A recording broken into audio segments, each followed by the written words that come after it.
ئاماژە ئەکەم بە دووسێ خاڵێک. خاڵ یەک پێغەمبەر دەفەرمی عەلەیهی سەڵات وسەلام ڕۆژێک بانگی تاجرەکانی کرد. تاجر ئەوە نییە بازرگانەوە بێ هەر خەریک بازرگانی و بازرگانی گەورە بێت. توجار لە حەدیثی پێغەمبەر عەلەیهی سەڵات وسەلام یعنی ئەوانەی کە خەریکی کار و کەسابەتن. بۆیە ڕۆژێک چۆ بازار بانگی کردن، هەمووی بەری کردە لایوە،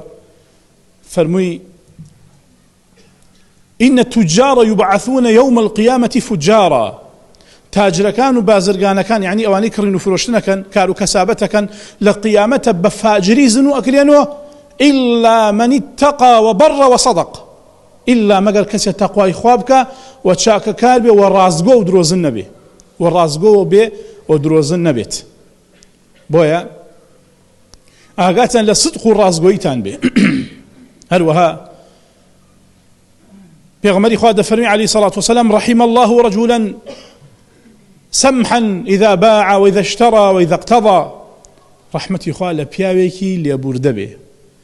كاتيك أكري كاتيك أفروشي كاتيك قزاوتك على بين خلق سمح به ليبورد به نرمونيان به رقن به تن به لما عمله جير نبه قسيكي ودنية تخوارو هروها لا كرينيشا أو أن نهني تخوارو كابل زر من به مالكي لبسيني والله خيري تياني يليتو رجلا سمحا كابل سمح به ليبردي بو نرمونياني تيابي بويا أو مالي كريوتانا مبنه كاري بارقراني بسر خلقو يوي كارو كسابت شين ابنه كاري وي مالك قران بسر خلقو باسي خلقي ترناكم باسي أوانا ناكم خويان گیرفان پڕەکەن و ملت برسی ئەکەن باسی ئەوانە ناکەم بەڵام تۆی کار و کەسابەتچی تۆی کار و کەسا تۆ کە کار و کەسابەتت هەیە ماڵێکت کڕیوە سعیەکەت خستووەتە سەری قازانجیشی لێکەی ئیتر پێویست ناکە بەهۆی ئەم قەیرانەوە کە بەشێک لە شتومەکانی بازار گران بۆ تۆش بێ وەڵا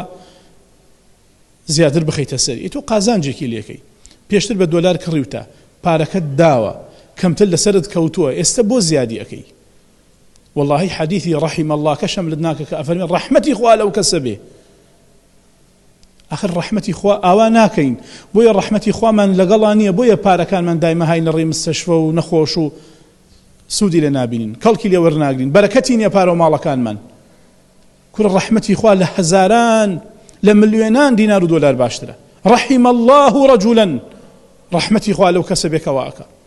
أي نابيني كابلا كمشي زور مرتاحة يا هاي الدارية بلام لبروي رحمه لقل أو كساني كارو كسابتيان لقل أكا زور مرتاح نفسي ضلنيا وهي وراء بويا رحمتان بي لقل دور بري خوتانا لكارو كسابتانا شد لسر خلق قران مكان أما مالك كريوة بقران قيدي چيا قازانجي بخيت سريو بقر إيويكا بقران كريوتا بقران بفروشي بلام أوندە نەخەیتە سەری گرانی لە بازار دروستکەی ئەوەندە نەخەیتە سەری گرانی لە بازارە دروستکەی هەروەها ئاماژە بۆ بکەم بەهۆی گرانبوونی نرخی دۆلارەوە ئەگەر کەسێک قەرزی لە کەسێک کردووە بە دۆلار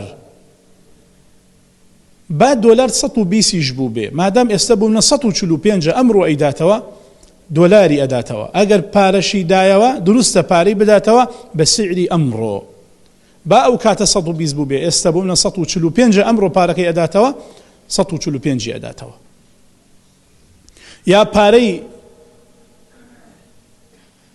بە قەرز کردووە یا بە قەرز داوێتی ئێستا ئەیداتەوە پارەی دایەوە وازحە پارەکە ئەداتەوە دۆلاری دایەوە دیسانۆ بە سعری ڕۆژەی داتەوە ئەو یاسا و قاعیدەیەکە ئەو پرسیارەیە کە زۆر لەلایەن خەڵکو دووبارە ئەکرێتەوە و